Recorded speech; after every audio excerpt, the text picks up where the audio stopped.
The NTSB a little while ago joined the local first responders here, and as they put it, they planted their flag in the ground. They really didn't have much to add to the information we already have. The NTSB basically saying that they want to initiate their investigation as soon as possible, but the investigation is being hampered by the fire that continues to burn at the site.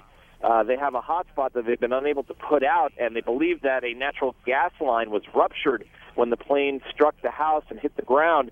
And until they put that fire out, the investigators really can't get in there and start their work. So really no new answers provided in this last news conference they had a short while ago.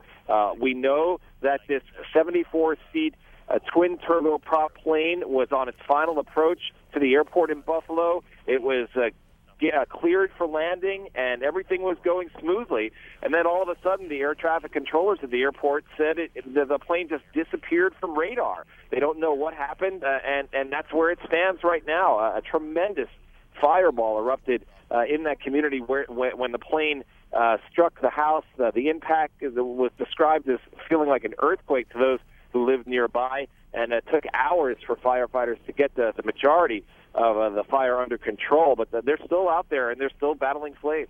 Steve, how close have you been able to get to the crash site?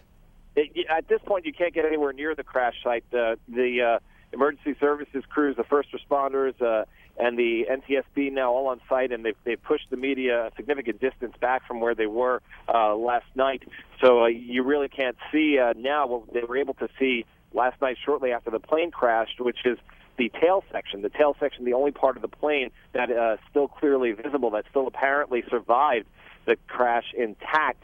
And that's very important because flight data recorders apparently are in that section, so they hope to be able to get at that with some tools and to cut away at it and find those flight data recorders and the voice recorder, and they hope that will provide them with some answers. As far as the people who were on the ground, we know that one person died, but it sounds as if his wife and his daughter were somehow able to get out of the house, which, and we're looking at some photos right now, Steve, of the crash site, seems unbelievable to me. It really is. When you look at the total destruction that took place within a very small radius, actually, where the plane came down, it almost looks like it came straight down out of the sky because from what I've been told from people who've been at the site, it doesn't look like it plowed through. In other words, it looked like the plane literally just came straight down onto this house, and some of the houses nearby were completely untouched by this, both by the debris and by the fire. So it makes you think that this plane came down hard and fast and at a pretty steep angle. But again, that would be speculation on my behalf. But the visual evidence seems to suggest that's what happened.